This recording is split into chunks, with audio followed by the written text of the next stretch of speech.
హైదరాబాద్లో రాములోరి శోభాయాత్ర ఘనంగా ప్రారంభమైంది. భక్తులు శోభాయాత్రలో పాల్గొని జై శ్రీరామ్ నినాదాలతో భక్తిని చాటుకుంటున్నారు.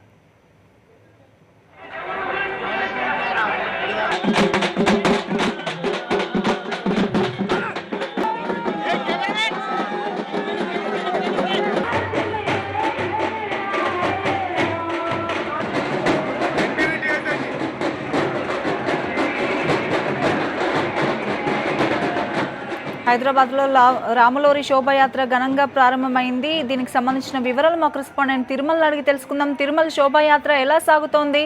ఏర్పాట్లు ఎలా ఉన్నాయి?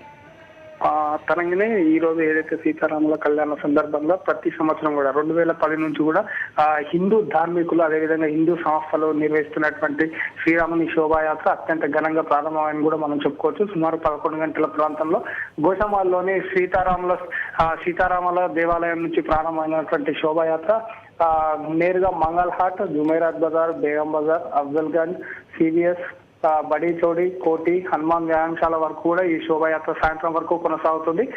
దాదాపు 6 కిలోమీటర్ల మేర సాగుతున్నటువంటి ఈ శోభాయాత్రకు హిందుత్వ వాళ్ళు అదేవిధంగా సామాన్య ప్రజలతో పాటు ఈ రోజు తెలంగాణ రాష్ట్ర ప్రభుత్వం ఈ పర్వదిన సందర్భంగా సెలవు ప్రకటించడం కూడా భారీ స్థాయిలో భక్తులు ఈ శోభాయాత్రలో పాల్గొనేందుకు నగరానికి చేరుకుంటారు. అయితే ప్రధానంగా నగరంలో ఉన్నటువంటి ప్రధాన కూడలు అన్ని ప్రాంతాలను కవర్ చేస్తూ ప్రారంభమైనటువంటి ఈ శోభయాత్ర ఉదయం 11 గంటల ప్రాంతంలో గోషామాల్ శ్రీరాముని దేవాలయం నుంచి ప్రారంభమైంది. దీనికి సంబంధించి ఎటువంటి అవాంఛనీయ సంఘటనలు జరగకుండా పోలీసులు గట్టి భద్రత ఏర్పాటు చేశారని కూడా చెప్పుకోవచ్చు. దాదాపుగా 2000 మంది పోలీసులతో 3 ప్రాంతాల నుంచి ఏదైతే మంగళ్ హాట్ అదేవిధంగా సీతారాం బాగ్ నుంచి ప్రారంభమయ్యేటువంటి ఈ 2 వేరు శోభయాత్రలు కూడా జూన్పేటలో కలవడం జరుగుతుంది. అయితే ఈ 2 ప్రాంతాల్లో కూడా ఎటువంటి అవాంఛనీయ సంఘటనలు జరగకుండా పోలీసులు గట్టి భద్రత ఏర్పాటు చేయడంతో పాటు ర్యాలీ సాగుతున్నటువంటి ప్రాంతాల్లో పూర్తిగా సీసీ కెమెరాలు ఏర్పాటు చేయడం జరిగింది. తరంగిణి.